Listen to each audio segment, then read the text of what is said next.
The stars were dying. One by one, they flickered out like candles drowned in an unseen wind, consumed not by time, but by something far more deliberate, ancient, intentional. In the eastern fringe, whole constellations vanished in a single breath, their light devoured before it could scream. Elsewhere, civilizations fell without witness, their bones ground into the dust of a galaxy that no longer cared to remember them. The void was silent. It was listening. Amidst the endless black, a ship drifted like a shard of bone, monstrous, organic, breathing. No name adorned its hull, no heraldry fluttered in forgotten honor. Only the scent of chemicals and rot clung to its corridors. And deep within it, beneath flesh-grown vaults and humming vats, stood a man, or what was left of one. He was tall once, impossibly tall, taller even than the demigods forged by the emperor himself. But time and obsession had warped him. His skin stretched thin over a skeletal frame, as pale as unlit marble. Tubes fed into the hollow of his spine. His robes, stitched from the hides of things best forgotten, dripped with reagents, memories, and menace. His eyes, yellow and burning, scanned rows of tanks. Each one held a child, not born, not conceived, grown. One of the tanks flickered. The figure approached. Fabius Bile, the primogenitor, the spider, the apothecary of horrors, pressed his hand to the glass. Inside floated a figure nearly formed, its veins pulsing with stolen bloodlines and engineered brilliance. It was beautiful and terrible. "You will be better," he whispered. "Better than the last. Better than me. You must lie better than I ever did." There was no one to hear him. Only the heartbeat of machinery and the slow hiss of syringes feeding the infant empire he still dared to create. To those of you who have wandered here with open hearts and listening minds, know this: we truly love and care for you. In this vast, cold galaxy of war and ruin, your presence is a miracle. Before we begin the story, tell us, where in the world are you watching from, and what time is it there? Now grab your coffee, and let's get started. The lie of purpose was the first lie. Fabius had once believed in the emperor, or at least in the dream the emperor wore like armor. The unity of mankind, the triumph of reason, the conquest of the stars not for dominion, but survival. He had believed in science, in progress, in understanding the genome of humanity so well that extinction would bow before it. But that was before Fulgrim, before the Legion became a choir of screams, before pleasure and pain melted into a single wordless prayer to gods who laughed without mouths. He had not followed Fulgrim into damnation. He had walked ahead of him, charting a path of his own. Fabius paused before another vat. This one was a failure, half-formed, with too many eyes and no mouth. It twitched in its sleep, dreaming of life it would never live. He made a note. Even now, so many years after betrayal and treason, he catalogued everything. Not for others, never for others. He was his own audience, his own judge, jury, and God. And like all gods, he was endlessly disappointed in his creation. Purpose, he muttered, such a soft, pliable word. His voice echoed off the walls like a scalpel scraping glass. Is purpose what drives me? Number. That was the first lie. Purpose implies a goal, an end, but I am eternal. Goals are for those who die. He walked slowly, his gait uneven from the scars beneath his robes. With every step, machinery whispered. Servitors clicked to life in alcoves. A distant scream echoed from the vivisection chambers. Somewhere deep in the bowels of the ship, a new life ended in agony so that another might begin. The circle, as ever, was complete. Fabius entered his sanctum, a chamber filled with relics of lives long gone. Here, he kept fragments of Thunder Warrior bone, each piece etched with theories. Shards of broken Astartes' helms, a vial of Horus's blood, a single dried feather from Sanguinius, blackened with age and rage. He placed a hand on the feather. For a moment, just a heartbeat, his expression shifted. Sadness, reverence, number. That would be too easy. It was recognition, not of friendship or even rivalry, but of myth. We were meant to be more, he said, not to the feather, but to himself. Not slaves, not servants, not war things. We were to be the pinnacle. Instead, we became lies, wearing flesh. Fabius turned. The walls came alive with memory, holograms blooming in sickly light. There was Fulgrim, magnificent and monstrous, his body a twisting sculpture of sin and beauty. There was Horus, roaring defiance at the gates of terror, his soul already ash. There was the Emperor, face shrouded, a golden god pretending to be man. Or was it the other way around? I outlived them all, Bile whispered, and not one of them knew why. His hand trembled. Age, mutation, or something deeper. He steadied it with thought alone. He approached the central vat once more, the infant clone. A perfect being, if such things existed. And yet, Fabius knew the truth. There was no perfection. Only iterations of failure, refined through pain. Still, he hoped, not out of faith, but out of spite, to prove that gods could be made, not worshipped. The clone stirred, eyes fluttered open, pale, blind, but aware. Fabius leaned close. I will teach you the truth, little one. Not because you deserve it, but because I must know if it can be taught. He activated the genetic resonance scanner, cross-referencing the child's potential with over 1 million stored profiles. Magnus, Corax, Guilliman, Angron. Even the Primarchs could not rival this child in theoretical adaptability. And yet, he was afraid, not of the child, but of what he might do if this one failed as well. You must lie better than I ever did, he repeated, almost kindly. For all his monstrosity, Fabius Bile was not driven by hatred or power, or even ego, though he possessed all three in abundance. Number. He was driven by the desperate need to make sense of a universe that no longer obeyed its own rules. A galaxy where science bled into sorcery, where truth was rewritten by warp storms and the laughter of insane gods. He believed that perhaps, in the bones of this new creation, there might lie the final answer. Not peace, not salvation, but understanding, a purpose worth lying for. Behind him, servitors recorded every breath. Above him, the galaxy screamed. Before him, the ninth lie waited. Before he was a monster, he was a son. And before he was a son, he was a servant, bound not by chains, but by the illusion of choice. The Third Legion had marched in perfect synchrony across the stars. They were the Emperor's children, peerless, beautiful, and pure. To be one of them was to be chosen, anointed by gene seed and oath. In the golden days of the Great Crusade, they were adored, their armor polished to mirror brightness, their tactics artful and clean.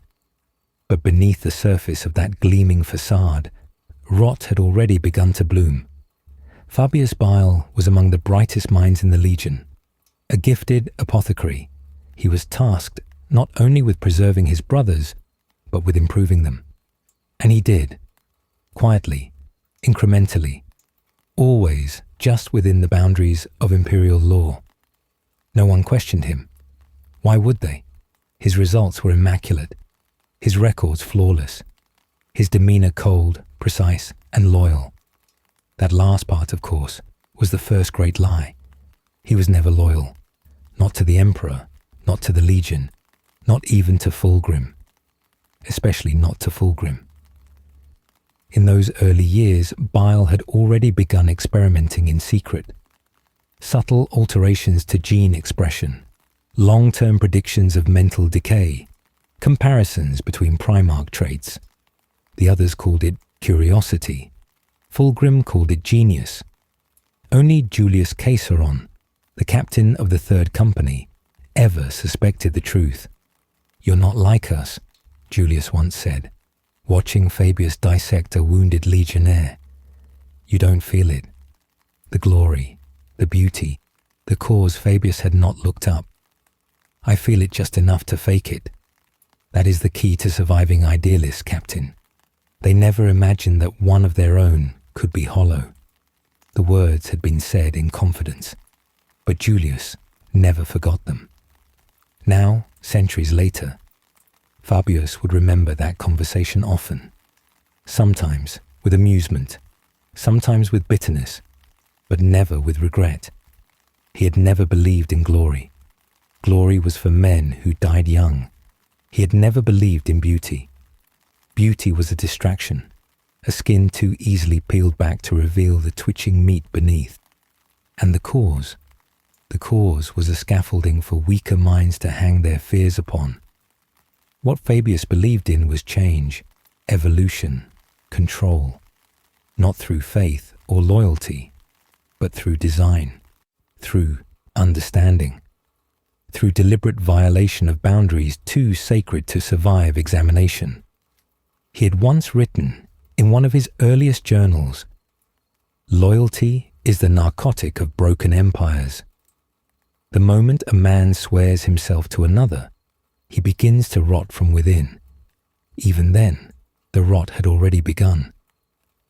The turning point came during the Laren campaign, a minor xenos species, decadent and ancient, known for their hedonistic rituals and sensory manipulation. The Emperor's children were dispatched to cleanse their world, and they did, in fire and steel. But it was there that Fulgrim found the blade. It was there that the whispers began. Fabius had noticed the change immediately. The Primarch's movements became more graceful, more fluid, more hungry. His speeches lengthened, and behind the praise lurked an edge of madness. The Legion followed him anyway, blind to the shift. Loyal. That word again. Loyal. They followed Fulgrim into darkness. Fabius followed as well, but not blindly. Never blindly. He documented the Primarch's mutation in silence. The way his irises shimmered unnaturally. The way his skin grew smoother each day until it reflected light like porcelain. The way his laughter no longer warmed the room, but cut through it like razors of sound. He should have sounded the alarm. He should have reported it. Instead, he made notes, took samples, and waited. When Fulgrim began experimenting with sonic weapons, Fabius refined them. When the apothecarian demanded enhancements, he provided them. He became essential, a surgeon of transformation. And the deeper Fulgrim fell into the embrace of Slaanesh, the more Bile learned, not because he worshipped the god of excess, but because he worshipped no one, not even himself. Years later, on a world consumed by war and madness, Fabius would meet again with Julius Caesaron. But the captain was no longer the man he had once been. His body twisted, his face a mask of rapture and ruin. His voice was song, his movements dance, and his thoughts fractured beyond repair. "You still watch," Julius said, giggling, "still cataloguing, still pretending to care." Fabius examined him clinically, tilting his head like a scholar studying a new species. "You were the first," he said, almost kindly. "The first to guess what I was. And you?" Julius grinned wide enough to crack bone. "You were the first to lie." "I never lied," Fabius replied. "I simply allowed the lie to live a little longer." They did not fight. There was no point. Julius was already dying, his body collapsing under the weight of excess, his organs consumed by psychic rot. Fabius extracted his gene seed, placed it in a vial, and walked away. Not because he mourned him, but because even in death, Julius might be useful. In the quiet of his laboratory, back aboard his living ship, Fabius reviewed the ancient files. Footage from the Great Crusade, audio logs of Fulgrim's speeches, genetic data from those early days, when loyalty had been spoken like a vow and carried like a crown. Now it was dust, all of it. He tapped one image, a still frame of Fulgrim standing over the body of Ferrus Manus, his face caught in a moment of anguish, or ecstasy, or both. This was the day it died, Fabius whispered. The day the lie became truth. The day loyalty broke. He turned away, disgusted not by the image, but by the memory. In the end, he had not mourned Fulgrim's fall. It had been inevitable. What unsettled him, what still gnawed at him in his more lucid hours, was the knowledge that Fulgrim had been the only one who ever truly trusted him. Even now, as the Primarch's voice sometimes echoed in his dreams, twisted and warped by the demon he had become, Fabius could not decide whether it was love, hate, or simple utility that had bound them. Perhaps that is what loyalty always is, he murmured, a transaction disguised as devotion. He returned to the gestation chamber. The child floated still, unaware, but Fabius knew the time was near. Not for birth, not yet, but for the test. He would teach this clone not to be loyal, not to be obedient, but to pretend, to mask every ambition behind a smile, to conceal every betrayal behind a gesture of fealty, because in the galaxy of lies, the ones who survive are those who can lie convincingly to everyone, even to themselves. And Fabius Bile, the master of false fidelities, would ensure his child would inherit that talent above all others, because the second lie, the lie of loyalty, had bought him time, and time was the one resource even gods could not counterfeit. There was a myth, once whispered by the elder in dying starlight, that the gods we create are born from within, sung into existence by our obsession, sharpened by our grief, and fed by the blood we spill in their name. Fabius Bile understood this all too well, not because he worshipped any god, but because he had become one, or at least something close. The craft world hung in the void, like a dead jewel, bleeding light through its fractured domes, its wraithbone spires shattered and trailing psychic vapors into the stars. Once, it had been a temple of art and memory. Now, it was his laboratory. He had not conquered it through war, but through patience.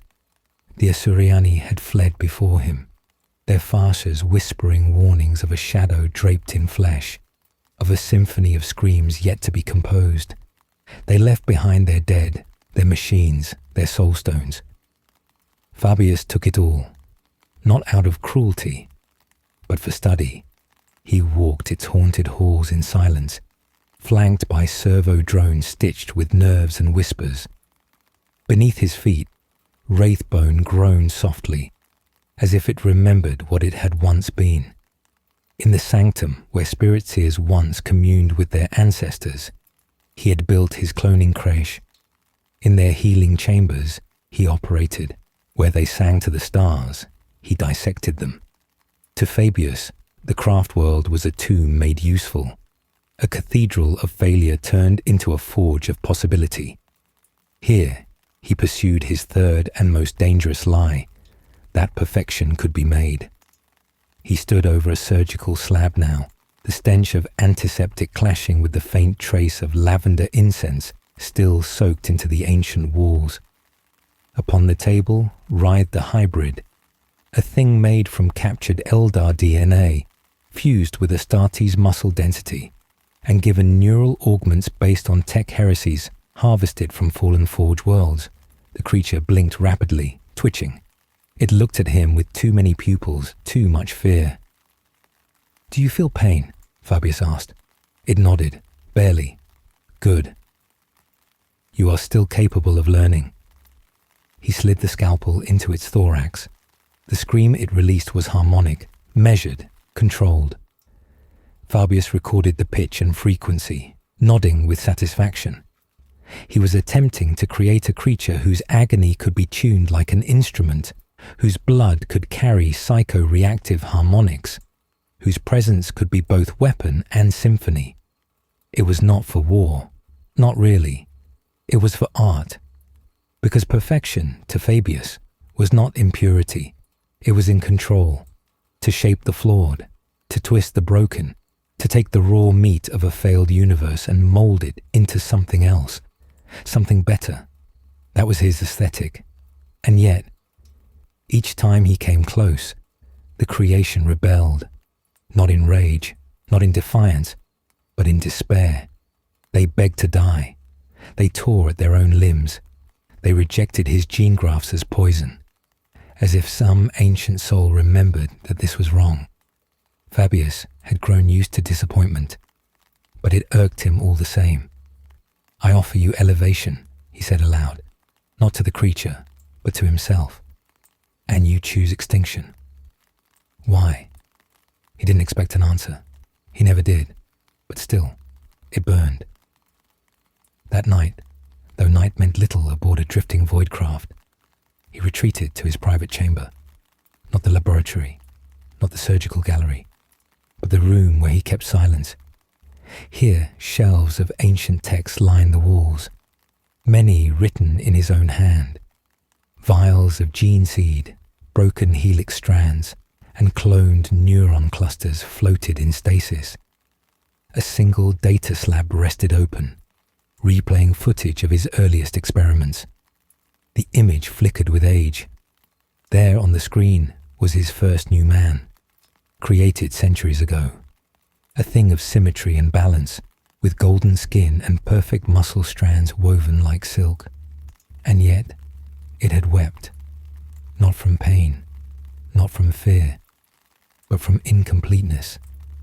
He had watched that version slit its own wrist with unsharpened fingernails, begging Fabius to unmake it.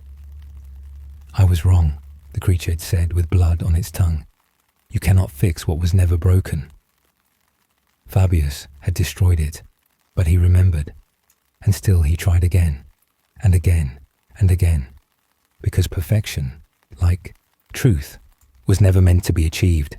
It was meant to be pursued. A soft knock echoed at his door. He turned, annoyed. Few dared interrupt him during these hours. "Enter," he rasped. The door hissed open. A figure stepped inside, young, cautious, unsure. A student, of sorts. She was one of the last he had chosen to teach, taken from a world of dying scholars, her mind intact even as her body failed. He had rebuilt her, of course, her nervous system enhanced, her recall perfect. She worshipped knowledge, worshipped him, though he had warned her not to. "You should rest, Master," she said gently. "You've not paused in 5 cycles. "Time is for the dying," he muttered. "What do you want?" "I reviewed your notes. On subject 312, the hybrid, I think I see the flaw." He looked up, intrigued. "Explain." She approached, her voice steady. "The flaw isn't genetic. It's philosophical. You're trying to build a thing that has no self. You graft it together from so many sources that it loses identity before it gains breath. It's not rejection. It's grief." Fabius narrowed his eyes. "Grief?" She nodded. "You remove its past, its context, its purpose, and expect it to live. But what you call imperfection may be the very soul that resists you." He stood slowly, towering over her. "You're suggesting I allow weakness." "I'm suggesting," she said carefully, "that you allow memory, identity, even pain. Otherwise, what you create isn't perfect. It's hollow." There was a long silence. Then Fabius turned away. "I will consider it," he said. But he lied. That night, she found her door sealed. By morning, she was gone. Her chambers empty, her belongings erased, her gene code filed under reabsorbed, and her memory archived. Not for vengeance, but because in her final words, Fabius had seen something useful. Perhaps imperfection had a role in the divine. Perhaps a soul required anchors to meaning. But if so, then it too must be engineered, designed, controlled. He returned to his surgical slab and opened the chest of subject 313, and this time, as he rewrote the genome, he added something new, a simulated memory, a childhood, a lie. In the stasis chamber, the latest clone stirred, the ninth and final of the perfected designs. Its eyes fluttered open, violet irises shimmering with inherited dreams. In its brain, a life it never lived whispered softly, a home, a father, a loss, a need. Fabius watched with interest. "Perfection is not absence of flaw," he said quietly. "It is mastery over it." The child turned to him and asked, with a voice not entirely its own, "Who am I?" Fabius smiled. "Someone who will never need to ask that again." The craft world shuddered, faintly, as if rejecting the birth of something that should not be. But the stars beyond did not blink. They had seen worse. Beneath the bleeding moons of a dead planet long since forgotten, in a lab built from the bones of fallen Astartes and sealed with the alchemy of horror, Fabius Bile wove his first and most enduring lie. The first lie was not told to the Imperium, nor to the Emperor. It was whispered to himself. He told himself that pain was a means to an end, that suffering was the gate through which perfection would walk, that the agonies he inflicted, the mutations he curated, the sacred flesh he tore open and sutured anew, were not atrocities, but progress. In this lie, he found purpose. The lab was a symphony of torment. Suspended from hooks and writhing upon slabs of obsidian were the failed sons of his failed dreams, test subjects, clone stock, harvested gene seed, and the ragged remnants of traitor and loyalist alike. Here, names no longer mattered. All were clay, and Bile, with scalpel and serum, was the divine sculptor. The tools he wielded had been forged in the warp-tainted vaults of the Dark Mechanicum. Needles that sang with forbidden frequencies, vials that contained nightmares in fluid form, gene-weaving devices whose technology had been extinct since the days of the Great Crusade. His own hands, gloved and steady, moved with the grace of a maestro and the detachment of a god. But the truth, though buried, remained. The truth that haunted every corner of his fractured mind. He had once sworn an oath. In the ancient days, when the emperor still walked among men, Fabius had stood among the emperor's children as a healer, a craftsman of renewal. He had believed, however briefly, in the promise of a perfect humanity, not through mutilation, but through medicine, not through agony, but through ascension. The apothecarian of the Third Legion had been a sacred hall then, not a charnel house. But then came Fulgrim, and with Fulgrim came the serpent's whisper. When the Primarch embraced chaos, he brought his sons with him into damnation. Some resisted, most rejoiced, and Fabius adapted. He watched the Emperor's children fall into depravity, into excess, into madness. He watched them shatter themselves upon the altar of Slanesh. But Fabius did not fall in the same way. He fell sideways. He told himself the lie again, that he alone preserved their legacy, that his experiments were an evolution beyond mere chaos, that he could distill the strength of Astartes and discard their weaknesses, emotion, loyalty, mortality. He created monstrosities, new forms of life stitched together from gene seed and nightmares. Beings too warped to be called Astartes, yet too powerful to be dismissed. Some lived long enough to serve. Some died screaming. Some turned on their maker, only to be undone by toxins key to their blood. All were footnotes in the journal of his ambition. In the deepest vault of his laboratory, there was a chamber sealed with psionic wards and covered in mirrors of black iron. Within this sanctum stood a single tank, suspended in stasis and bathed in pale gold light. Inside was the perfect failure, a clone of Fulgrim, unfinished, incomplete, a pale mockery of the demigod who had damned them all. The face was recognizably his, the aquiline nose, the high cheekbones, the closed eyes, at once regal and monstrous. But the body was malformed, the flesh rejecting perfection even as it reached for it. Tendrils of mutated tissue swirled in the amniotic fluid, uncoiling like serpents. Fabius stared at this creation often, not with affection nor regret, but with obsession. He wanted to succeed where even the gods had failed. He wanted to create a better Primarch, not for glory, but for proof that he could. But the lie whispered louder each day. Perfection is pain. He believed it, even as he felt the rot spreading in his own body. His form, once immaculate and sharp, now bore the signs of decay. The clone flesh he used to renew himself was imperfect. His organs failed in slow motion. He replaced parts of his body as often as he replaced failed experiments. Even the air he breathed was laced with stimulants and numbing agents. Even his shadow moved strangely, as if warped by something unseen. And still, he worked. The other traitor legions mocked him, feared him, or ignored him. But they came to him all the same, when they needed rebirth, when they needed horror crafted with surgical love. Abaddon had sought his skill more than once.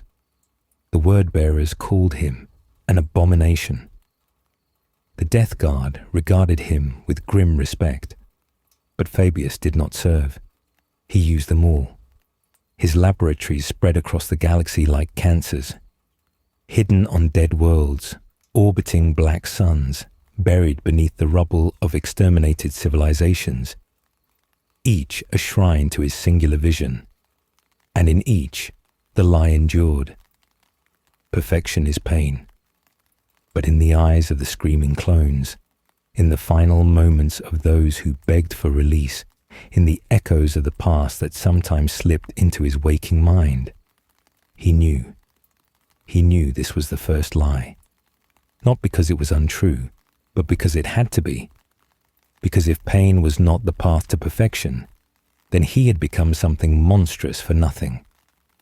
Then he had betrayed everything he once believed. Then he had lost himself, not to purpose, but to madness. And that truth, more than any experiment, he could not survive. So he whispered it again, as the scalpels danced. Perfection is pain. The lie began in shadow, but it was told beneath the burning light of a star. It was whispered to the warbands that sought him, spoken in the litanies of the new legions he had crafted, and etched into the DNA of the thousands he had reshaped, that Fabius Bile possessed the Gene Father's blessing. The Gene Father, the Emperor, the creator of the Primarchs, the architect of the Astartes. It was an absurd claim, heretical to the loyalists, blasphemous even to the traitors, yet whispered across the void, it became myth. That Bile, heretic, butcher, genius, had inherited secret knowledge from the Emperor himself. That in the final days before the heresy, the Emperor had entrusted Bile with forbidden blueprints, with the secrets of life itself. It was a lie Fabius himself did not speak aloud, but he never denied it either. He allowed it to grow like a fungus in the rot of war. He permitted his acolytes to spread it among the desperate, among the fractured chaos war bands, among those who remembered what it meant to be sons of something divine, those who remembered the days when the Emperor's gene-forging hand had crafted heroes, not slaves to entropy. In the deepest vault of his arkship, the cacophony, Bile preserved a fragment of what made the lie plausible, a gene vault from the earliest days of the Great Crusade. Within it lay tissue samples, gene maps, neuro-imprint crystals, and preserved strands of Proto-Astartes helix, some salvaged from lost Mechanicum vaults, others stolen from the ravaged clone banks of Luna. A few, it was rumoured, were taken from Terra itself in the final chaotic days of the siege. The vault hummed with secrets no mortal should command. To those he allowed to glimpse it, whether ally, servant, or soon-to-be-slaughtered tool, it was proof that Bile was the heir to the Emperor's legacy. He did not need to say he had the Gene Father's blessing. He only needed others to fear that it might be true. It gave him leverage. The word-bearers, so obsessed with faith, hated him for it, but dared not destroy him, lest they eliminate a potential path to their own ascension. The Iron Warriors bartered with him, hoping he could restore the might of their gene line. Even Abaddon, War Master of the Black Legion, tolerated Bile's existence, so long as he remained useful, though he threatened extermination more than once.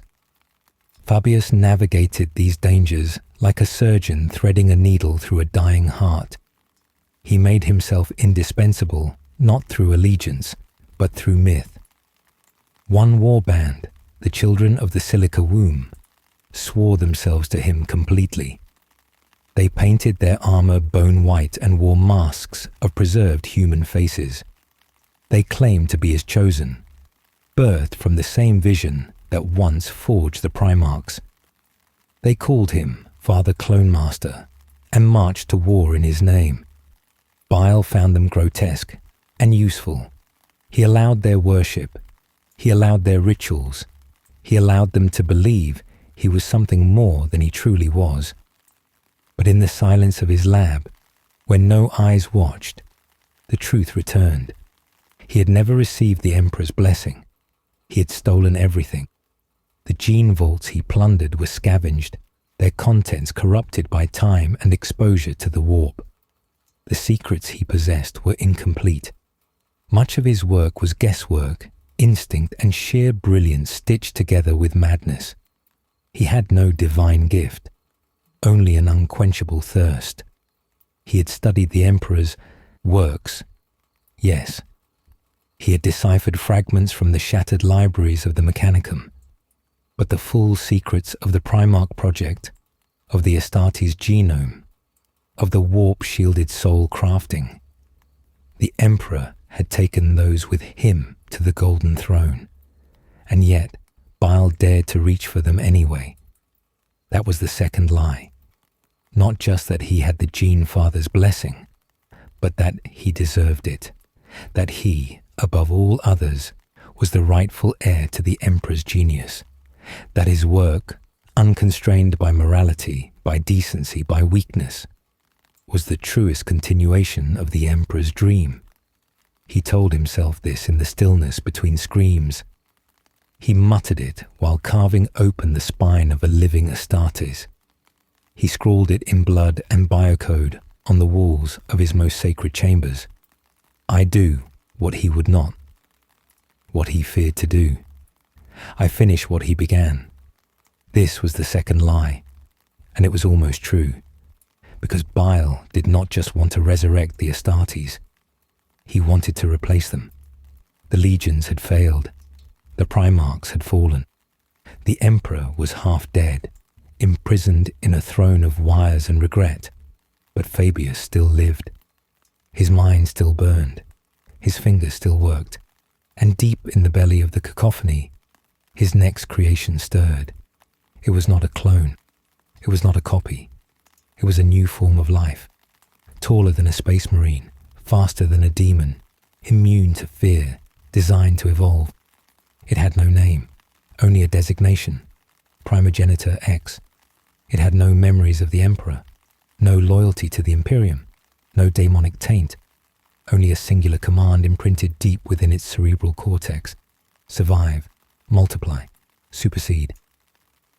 Fabius watched it grow, suspended in nutrient gel, lit by flickering lumen strips. Its skin was translucent. Its bones were laced with synth adamantium. Its blood was laced with viral code that could overwrite lesser organisms. Was this what the Gene Father would have made, if not for his weakness? Would the Emperor have dared to make this? Bile believed the answer was yes. He had to believe it, because if the Emperor would not, then Fabius had become something more than the Emperor. He was not merely a servant of chaos, not merely a traitor or a heretic. He was evolution given will, the dream of the Imperium, rewritten in blood and fire. He told himself this, and others began to believe it too. The 9 lies had begun to take root. The 3rd lie wore the faces of the dead. It began not with war, but with resurrection. Fabius Bile, gene sorcerer, butcher savant, the primogenitor, had long surpassed the crude definitions of science and heresy. What he crafted was not resurrection in the sense of souls returned from beyond the veil. Number. It was something colder, something far more intimate. He brought back the form, the flesh, the face, and in doing so, he forced the galaxy to reckon with ghosts. They came from vats hidden in the cursed depths of his laboratory fortresses. They emerged from chromed wombs lit with biolumens and auspex readouts. Their eyes opened with no memory, no past, only pain and a gnawing hunger to become, and those who beheld them whispered in horror and awe.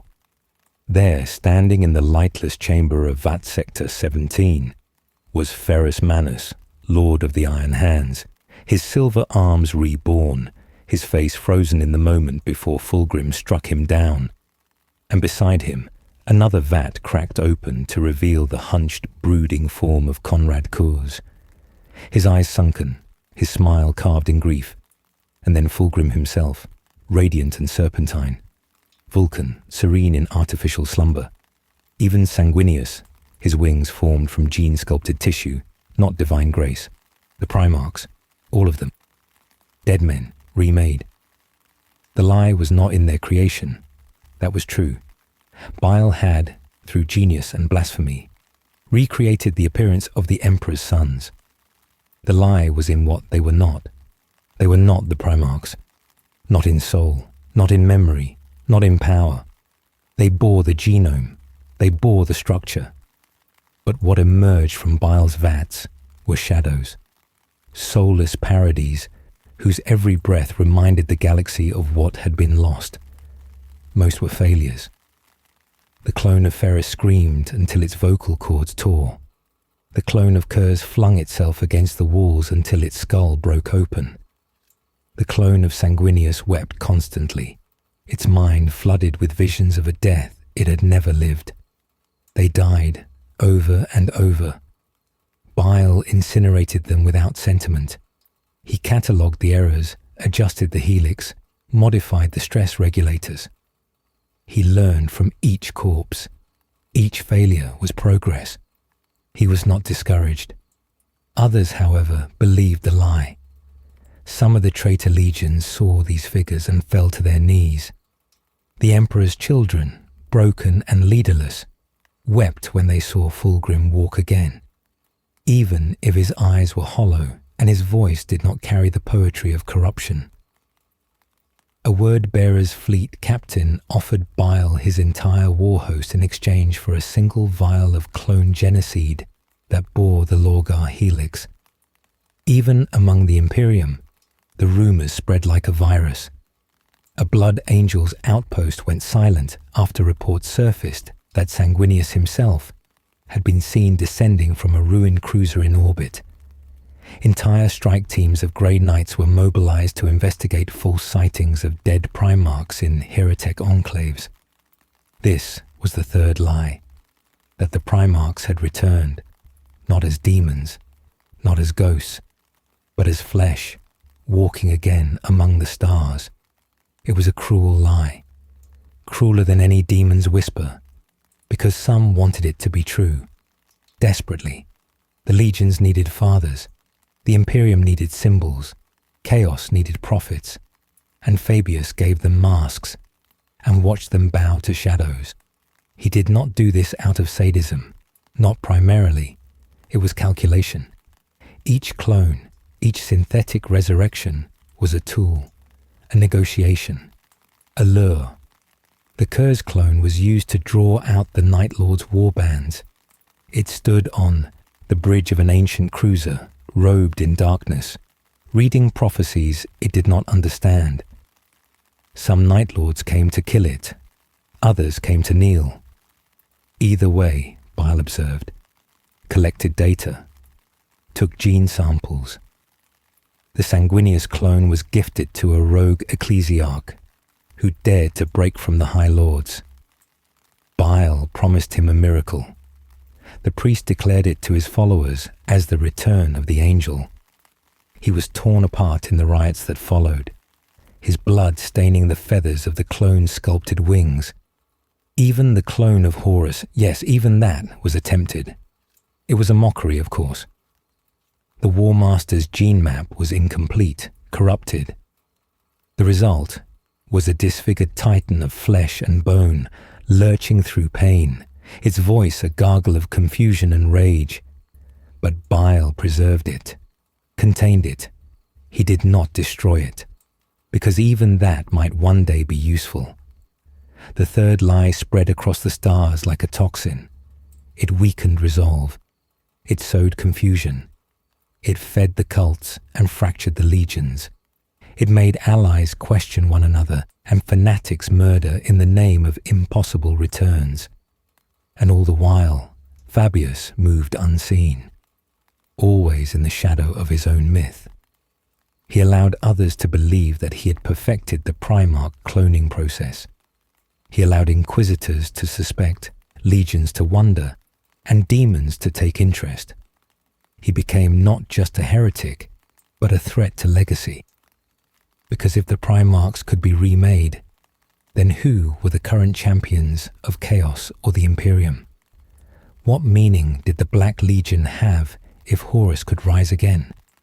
What loyalty did the Iron Hands owe to Guilliman if Ferrus Manus might still walk? And most terrifying of all, what if Fabius Bile turned his eye to the Emperor? He never claimed he would, but the lie didn't need his voice. Others whispered it on his behalf.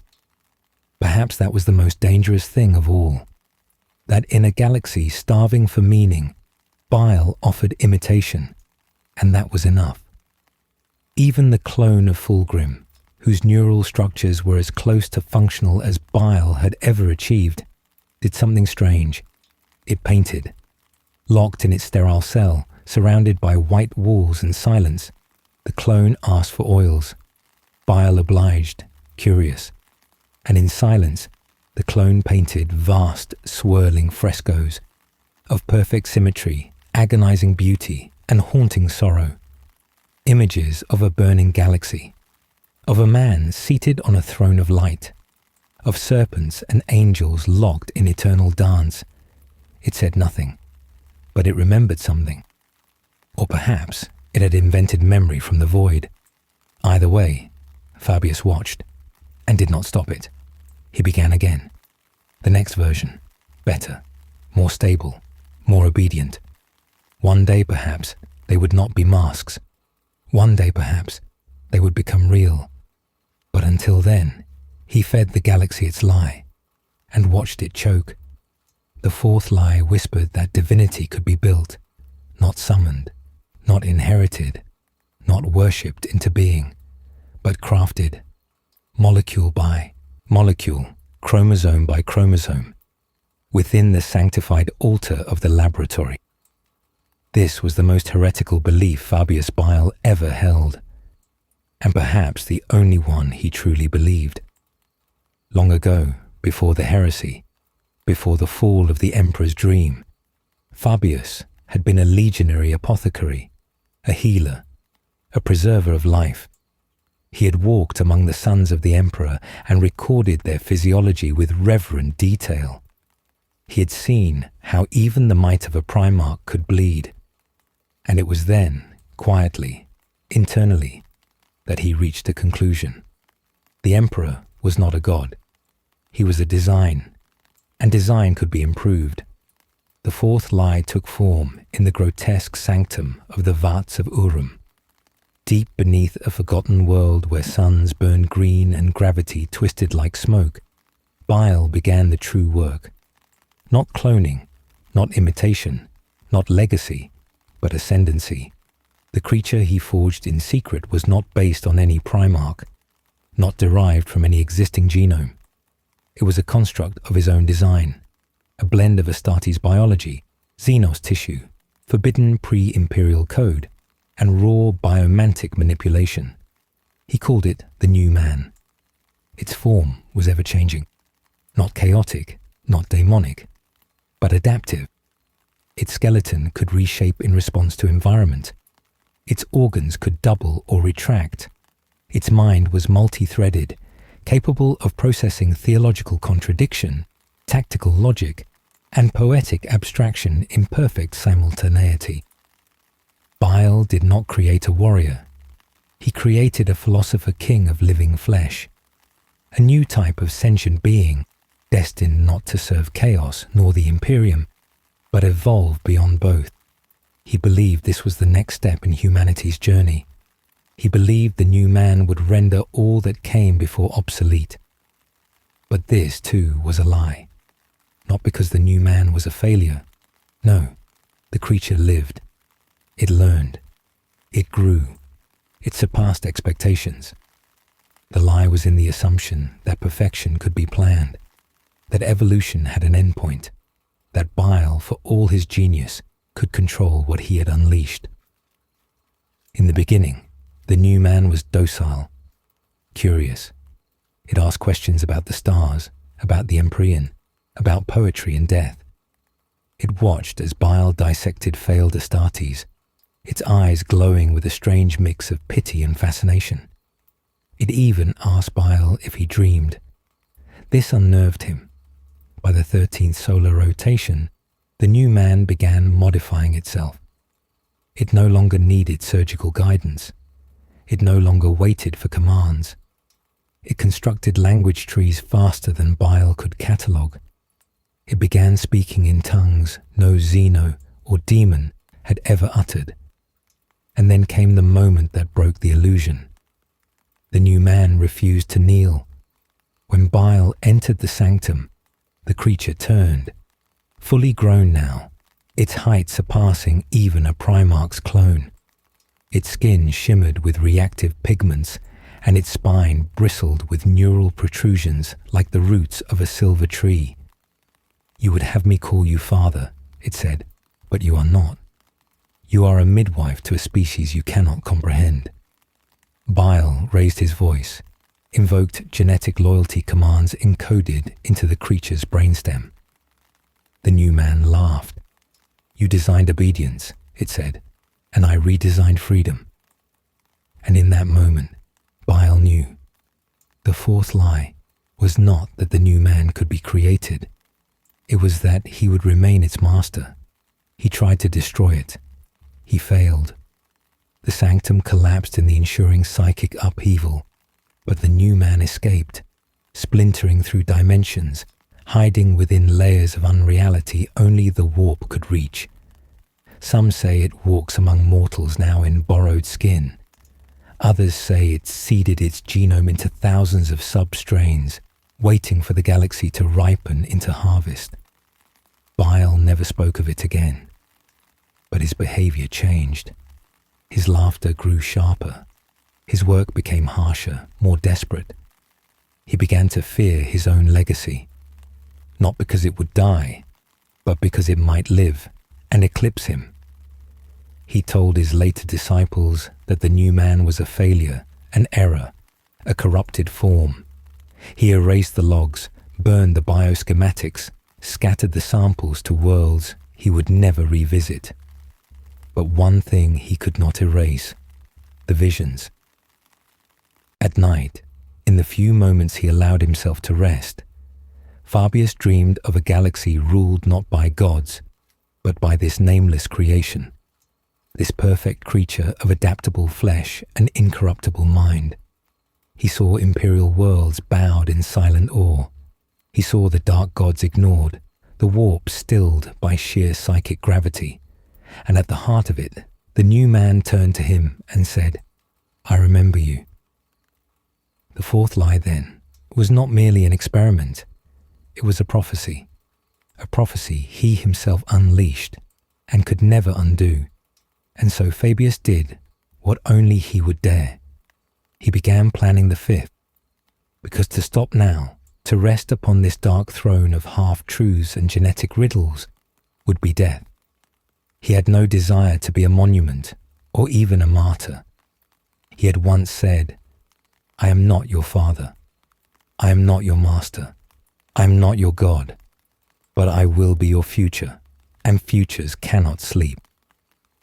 He stitched his flesh again, rewrote his neurons, killed what little remained of his original body to make space for something newer, something meaner, something that could not be replaced.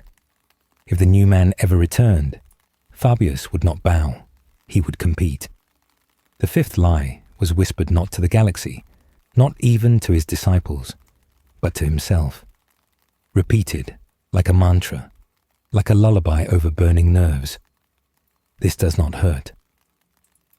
In the long shadow of the heresy, when the traitor legions scattered like broken teeth across the stars, Fabius Bile did not rest in triumph. He fled from the eye, from Fulgrim, from the shrieking ecstasies of the Slaaneshi chorus. He carved his own path into exile, not out of fear, but clarity. Pain had taught him that the path of pleasure was a dead end. Pain had taught him that the promises of chaos were a lie, mirror, ever twisting. And so pain became his companion, a steady rhythm, a pulse of purpose. His flesh, no longer his own, was grafted and regrafted, tailored and retailored, a decaying husk held together by stolen muscle and borrowed bone. His nerves were a mausoleum of sensation, too dead to flinch, too alive to sleep. He flayed himself to replace failing tissue, all while dictating complex protein structures to mute servitors.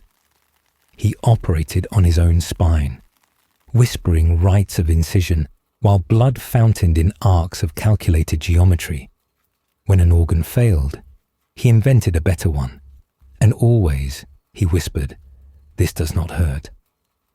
Because pain, if acknowledged, could be a door, and doors led to distraction, and distraction was death.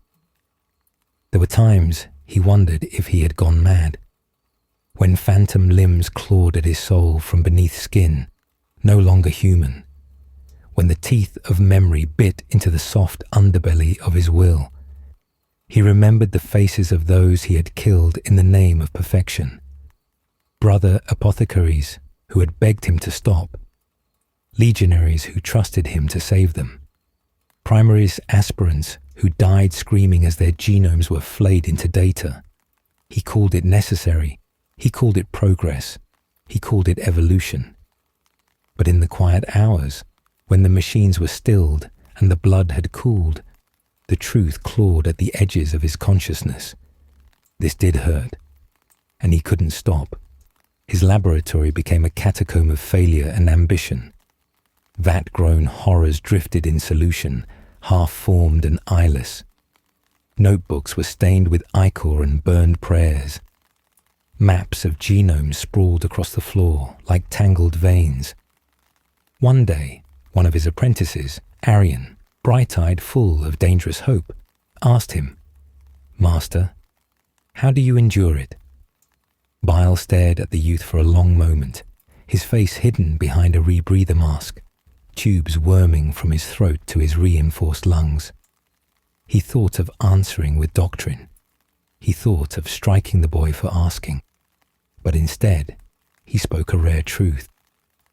You mistake endurance for obsession. I do not endure, I persist. Because if I do not persist, what was the pain for? That night, Arian overdosed on the pain inhibitors they all used. He wrote nothing, left no note. But Bile knew. The fifth lie was contagious. Years later, Bile would find himself cornered on the edge of Imperial space, his ship half consumed by a tyrannid biovirus. His veins were liquefying. His eyes had burst. He was reduced to a crawling wreck of flesh and machinery. But in the heart of that agony, he laughed, because the pain proved he was still alive, and as long as he lived, he could perfect. He activated the failsafe, purged every infected cell, burned his body to ash, and uploaded his mind into a cloned vessel stored deep in stasis. It was not the first time he had done this, nor would it be the last. Each rebirth was worse. The body never quite accepted him. The mind degraded in subtle ways. Each time, a little more of himself slipped through the cracks. But the pain remained, and the pain was honest.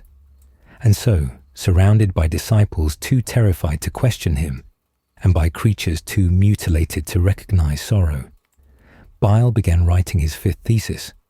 It was not about genetics, not about warfare, not even about evolution. It was about suffering. He titled it The Catechism of Flesh, on the inviolability of pain. In it, he wrote, pain is the only true signal, the only real language. It cannot be faked. It cannot be bought. It cannot be prayed away. Where there is pain, there is life. Where there is life, there is potential. Where there is potential, I have purpose. The disciples copied it, memorized it, whispered it as they were grafted with metal wings and toxin spines. But none understood it like Bile. None could, because none of them had ever opened their own ribcage and replaced a failing heart with a synthetic core built from Xenos technology and sheer self-loathing. None had ever crawled, half dead, through a warp breach just to retrieve a sample of their former self. None had bled for truth the way he had, so he told himself the fifth lie again and again. This does not hurt, even when it did, especially when it did. And in that pain, he found the thread to the sixth lie, a brighter one, a simpler one that whispered, almost lovingly, you can still be saved. But that was for another day, another incision, another scream. The sixth lie was not spoken with words. It was etched into the silence between Bile's thoughts, a seductive whisper, like a scalpel sliding through velvet flesh. You can still be saved. It came in moments of strange clarity, not in triumph, but in failure. Not in the screams of the Vatborn, but in their eyes.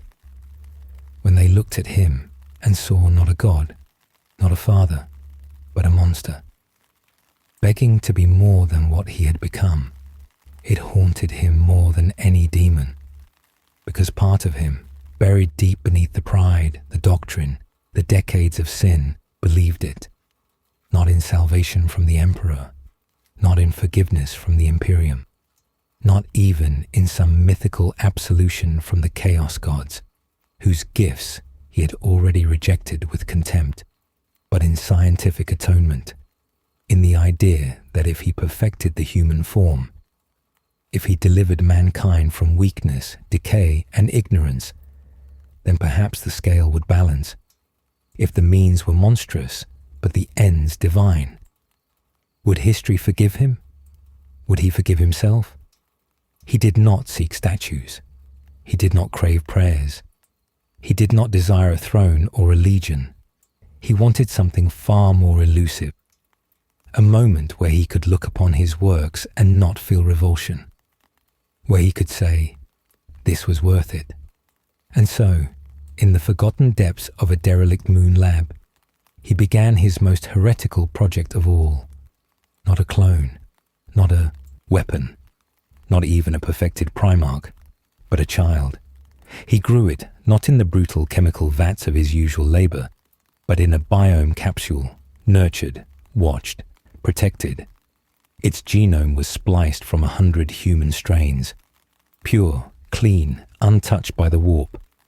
No aggression enhancements, no gene seed, no forced loyalty, just human. The others, his apprentices, whispered about it in confusion and fear. They did not understand. To them, perfection was a sharpened blade. To Bile, this was innocence restored. He gave her a name, not a designation, not a code, but a name. Illyra. She grew quickly, as all his creations did. But unlike the others, she smiled. She laughed. She painted the walls of her growth chamber with strange, bright colors. Echoes of long-dead Terran memories, perhaps. She spoke to the servitors as though they were family. And to Bile, she said, "You look tired when you think, but happy when you listen." He found himself returning to her chamber more and more. Not to analyze, not to dissect, but to speak, to teach her history. Not the histories of wars, but of art, of medicine. To ask her questions, to listen to her answers. It was, for a flickering moment, as if he were more than a creature of horror. As if he had created not a weapon, but a future. But lies, true lies, are not undone by longing. And dreams do not survive in the dark. The ruin came when the Emperor's children found him. Fulgrim's spawn, twisted and gleaming with excess, descended upon the moon lab like predators upon a wounded animal. They did not come for Illyra. They came for him, to drag him back, to chain him to Fulgrim's will once more, to demand his genius in service of newer, louder perversions. He refused. They burned his disciples alive in front of him. They shattered the tanks. They made music from the screams of failure. And when they found Illyra, they paused, because she looked at them without fear, because she sang, not a hymn to Slanesh, but a lullaby. Stars fall down, but light remains. Even ash still sings your name. And one of them, a thing named Solith, all golden tongue and lacquered skin, said, "This is your redemption, Fabius. A child, a song." And he laughed, a cruel, brutal laugh.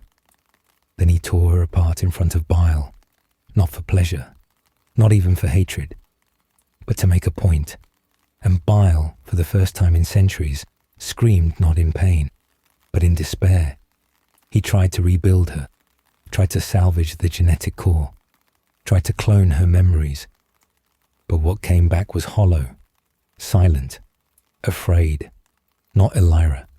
He incinerated the clone. And then he wrote the sixth lie into his journals. There is no redemption. There is no forgiveness. There is only the work. The work is the purpose. The purpose is survival. He crushed the data from Project Illyra, erased her from every console, every archive. But he could not erase her name from his dreams, nor her song from the dark corners of his thoughts. And so he buried the sixth lie deeper than the others. He buried it beneath 1,000 atrocities. He buried it beneath experiments that made the warp blush. He buried it beneath the face he wore when others looked at him and saw no man at all. But in quiet moments, when the machines were silent and the stars were distant and cold, he still whispered it to himself, not as doctrine, but as prayer. You can still be saved. Then he would laugh, dry, hollow, like bone grinding against bone, because lies do not save monsters. They only let them sleep. The seventh lie was the loneliest. I am the last. It echoed through Fabius Bile's mind like a mantra, reinforced with every world burned, every rival undone, every failure of his so-called peers. The lie was not pride. It was armor, a desperate cladding around a truth too terrible to face. That once, long ago, he had belonged. He had walked among gods and brothers. He had shared purpose. He had loved something greater than himself. And now, he told himself, that era is dead. I am the sole torch-bearer, the last remnant of the old dream. All others are broken, mad, consumed, or dead. He wandered the galaxy in isolation, from rusted forged shrines in the Eye of Terror to derelict apothecarian vaults in the empty void, always searching for what remained. And sometimes he found echoes. One such echo came in the form of Chirurgeon Nimara, a former apothecary of the Alpha Legion. Long thought lost, her identity scrubbed and forgotten. She approached Bile under false pretenses, a scholar seeking knowledge, a mimic of flattery and humility. But her questions were sharp, her insights were clever, and over time, Fabius realized, she was like him, not in method, not in madness, but in intention. She too wanted to reshape mankind, but not as a god sculpting clay, rather as a mother protecting her child. She dreamed of a resilient humanity, adapted for the long night to come, able to resist chaos, survive extinction, endure the failings of the Imperium. She called it the quiet continuum. And Fabius, for a time, listened. He listened not as a teacher, but as an equal. And in her, he saw a reflection, not of his past, but of what he could have been, had he taken a different path. They worked together briefly, testing genetic anomalies harvested from the ruins of pre-heresy gene forges. They created a new breed of post-human, not stronger, not faster, but wiser, cognizant of its past, free of the warp, able to choose. They named it the Neoveritas. Truthborn, it lived 6 days before it died in agony. But for those 6 days, Fabius felt hope. It was a fragile thing, a whisper, but it cut through the noise of centuries of madness. He began to think, perhaps he was not alone. Perhaps he had never been. But the galaxy is not a place that permits kinship. Word of Nimara's work reached the Dark Mechanicum. To them, her purity was heresy, her defiance of chaos, an insult to the machine god. They sent steel and fire. Fabius offered her escape.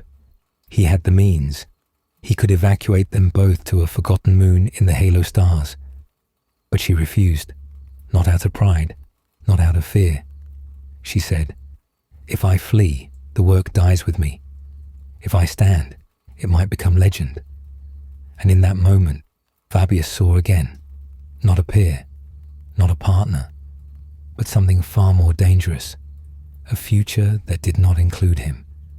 Because Nimara's vision was one of community, collaboration, a humanity without monsters like him. He could not bear it. He could not let it be true. So he made a choice. He sealed the laboratory, purged the records, and released a neuroviral purge agent into the ventilation system. She died not screaming, but smiling. And he told himself, she would have failed. She was naive. She lacked the strength to do what was necessary. He told himself, I spared her the torment of seeing her dreams corrupted. He told himself, I am the last. I must be. And that night, as he recorded her name into his vault of dead ends, he wrote the 7th lie into the annals of his mind. There is no one left who understands, no one left who sees, no one left who dares. But sometimes, in the data echoes left behind, in the flicker of a code string or the hum of a dormant gene sequencer, he hears her voice. You are not the last. You are only the loudest. And for a heartbeat, he falters. For a heartbeat, he remembers, not the glory, not the power, but the possibility. And that is when he turns off the light. That is when he seals the chamber. That is when he buries the seventh lie, not in code, but in silence. Because he knows the only thing worse than being alone is discovering you were never alone and chose to kill the future anyway. The eighth lie was a whisper in his blood.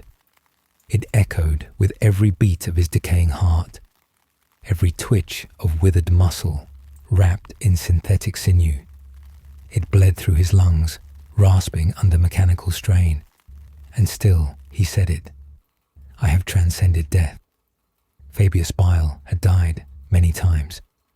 Once beneath the claws of a Death Watch kill team. Once upon a biophage altar torn apart by his own failed creation.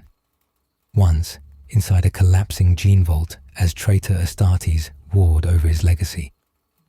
Each time he had returned, through clone body, through ritual, through the dread machinery of his own forging. To his followers it was proof. He had mastered the grave. To his enemies it was damnation. Proof of a heretic so vile even death refused him. But Fabius knew the truth.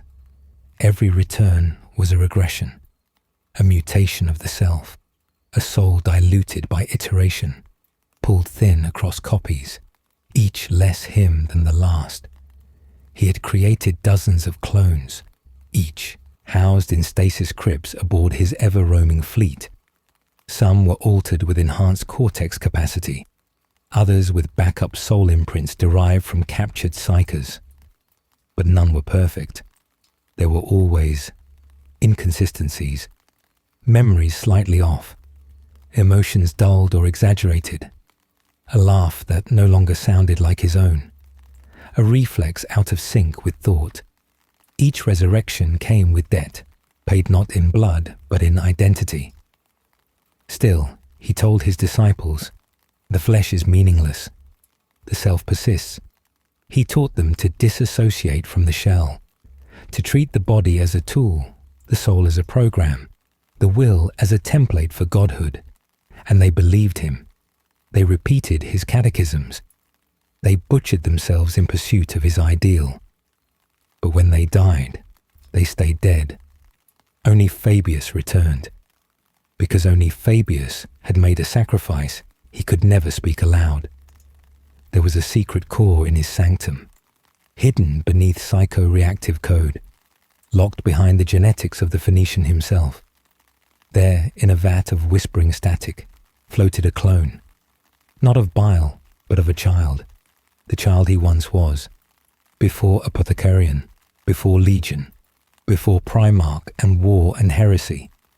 A clone made from samples recovered in the early days of the Great Crusade, preserved with stolen Xenos tech, untouched by war, pure. Each time Bile died, the machinery would reactivate. It would burn away a portion of this stored innocence and re-imprint the soul into a new host.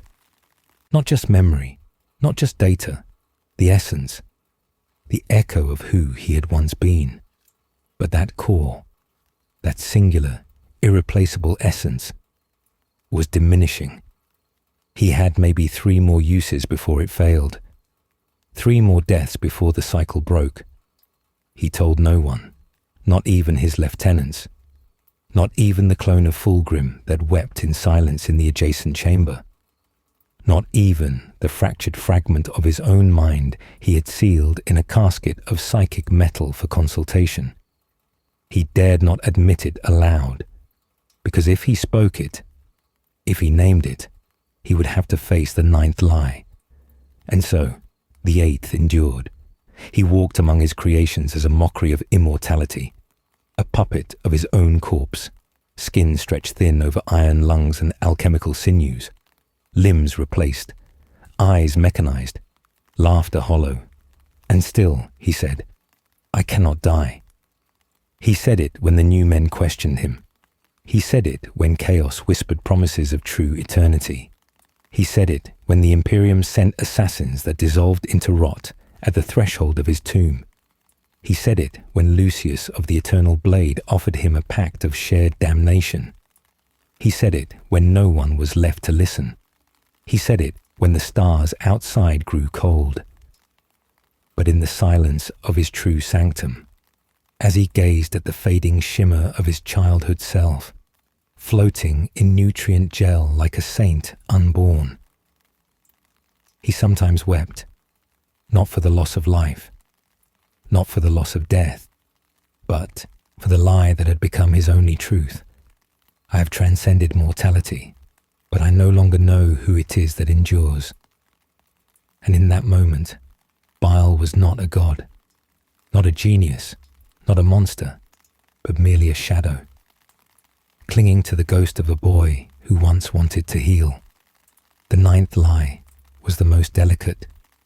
It was not etched into flesh, nor whispered into clones.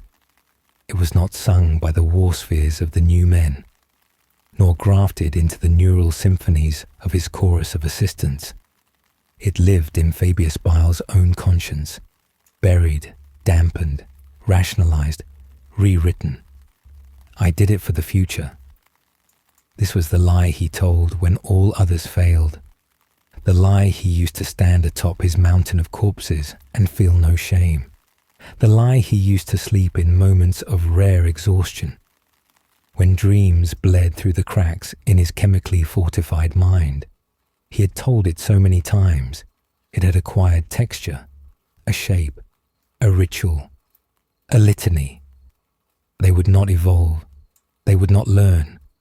They shackled themselves to gods, to dogma, to decay. I burned it all so that something new might rise. Not for me, not for glory, but for the future.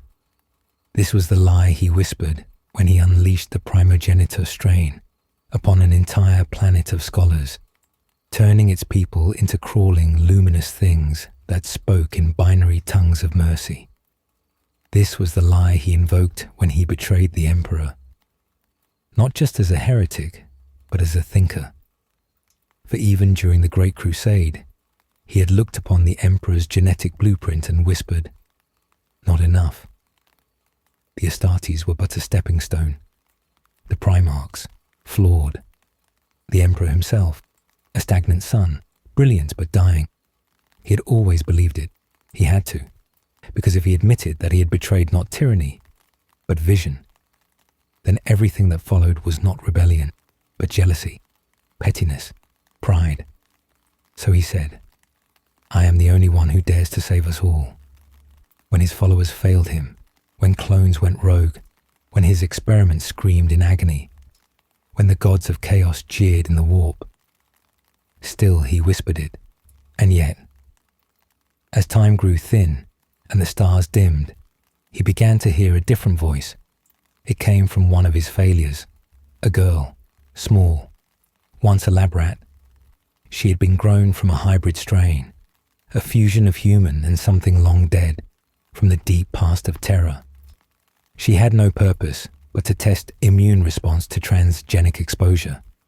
She was never meant to speak, never meant to live, but she did, and she grew. And one day, she stood before him and asked, "Did you ever love anything?" Bile laughed at her, a dry, hollow laugh. "I love the future, child." She stared at him with eyes too old for her stolen body, and she said, "No. You love the excuse of a future, because the present is filled with monsters you made." He ordered her destroyed, but he never followed up. He couldn't. Because somewhere, he remembered another child, not the clone, not the one in the stasis vat, but the real one. The boy who had wept over a dying serf on Chemos, who had asked the apothecarian masters why pain was allowed to exist, who had taken the name Fabius because it meant craftsman. And he had once wanted to build, not unmake. That boy was gone, burned away in the chemical forges, dissolved in Astartes' arrogance, carved apart by the heresy and reassembled from rage. But in the girl's words, he heard a ghost of his own original grief, and grief he had always known, was the truest teacher. He returned to his sanctum. He looked upon the 9 bodies he had preserved. 9 lives, 9 lies. Each one an answer to a sin he could not name. He whispered to himself, "The truth is, I did it because I could. And then I kept going because I couldn't admit I was wrong." He stared at the vast maps of the galaxy, laced with markers of plagues, experiments, and genetic atrocities. He saw no future, only echoes of his own ego, burning through generations of suffering.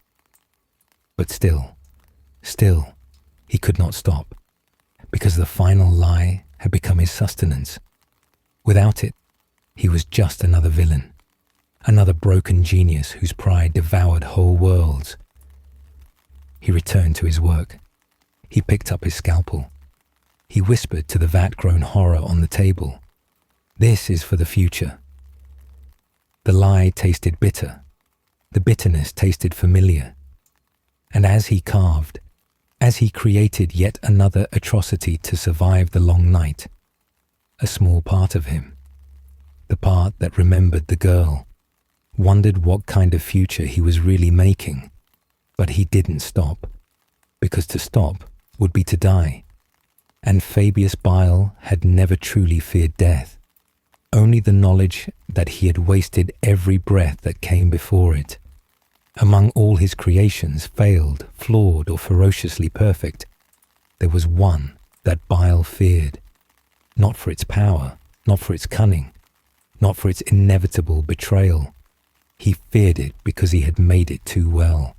He feared it because he had made it in love. The 13th lie was this: my clone son was a weapon. He told this lie often, even to himself. To his disciples, he called the being Subject X-013, an exercise in hybrid supremacy, the culmination of Primarch genomes interlaced with warp-resilient enhancements, a super warrior, a test. But in truth, X-013 had a name, one never spoken aloud.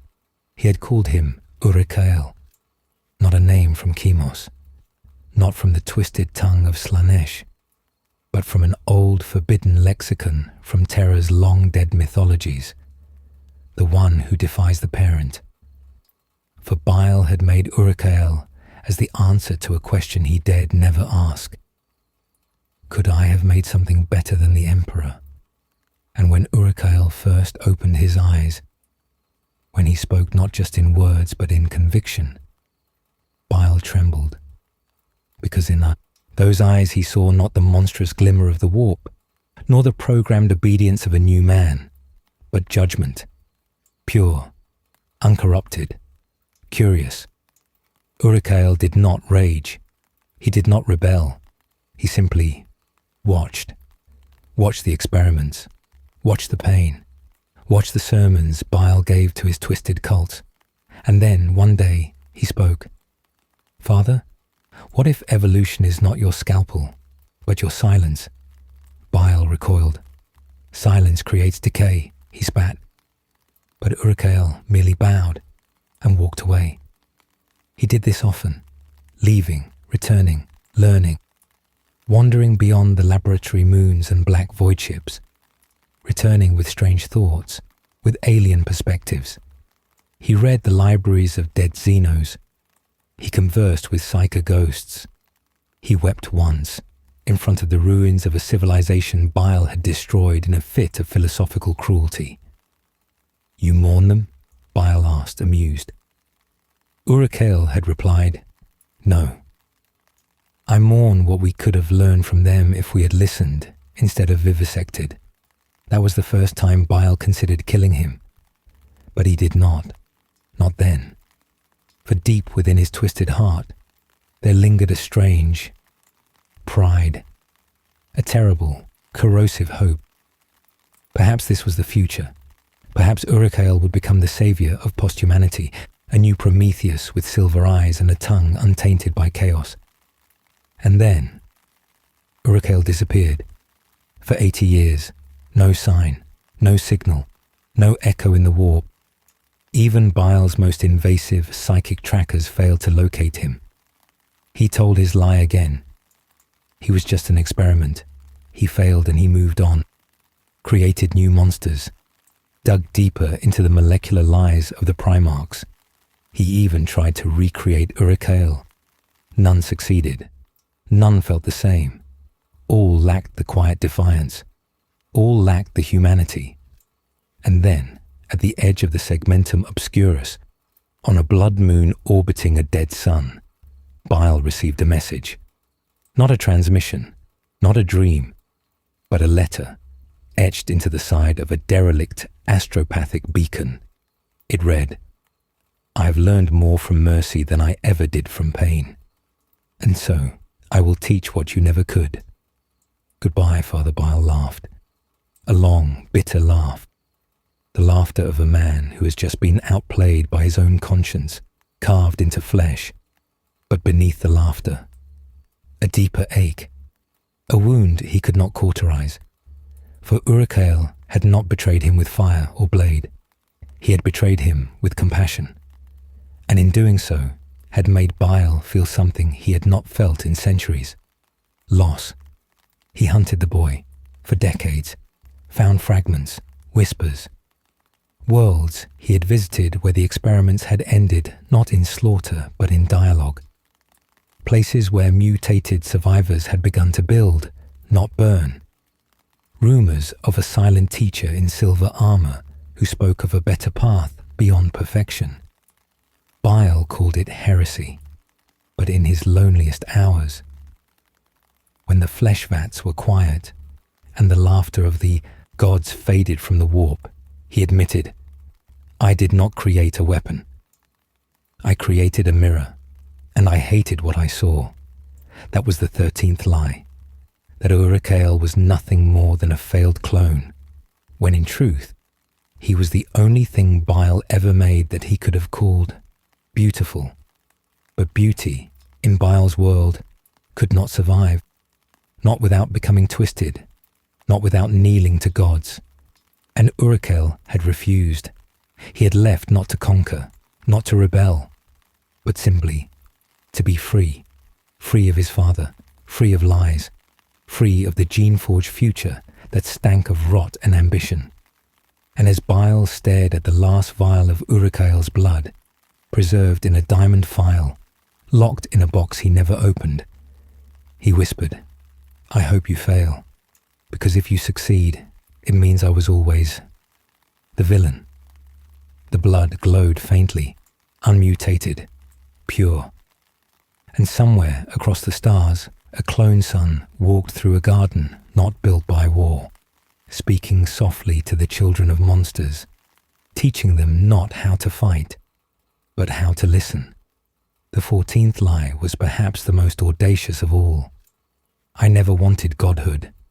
He said it with a sneer. To the Emperor's children, to the Lords of Terror, to the demon princes who courted his genius. He spat the word God as if it were a slur. He wore his mortality like a badge of superiority. But Fabius Bile lied. He lied because the truth was unbearable. He had already become a god. Not in the way the Imperium would understand. Not in the way the ruinous powers demanded. Not through worship or devotion or demonic ascension, but through creation.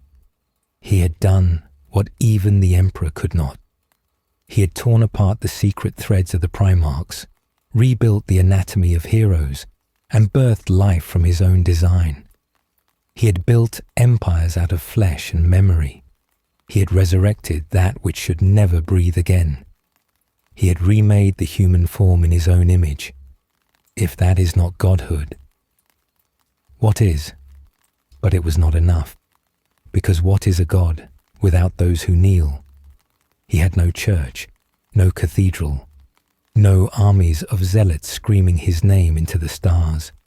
Even his most loyal clones, even the twisted acolytes of the consortium, served him not with reverence, but with cold logic or fear.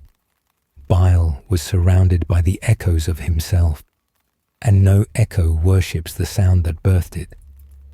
So in the shadowed years after Urukale's departure, Bile embarked on his most obscene project, the Apotheosis Engine.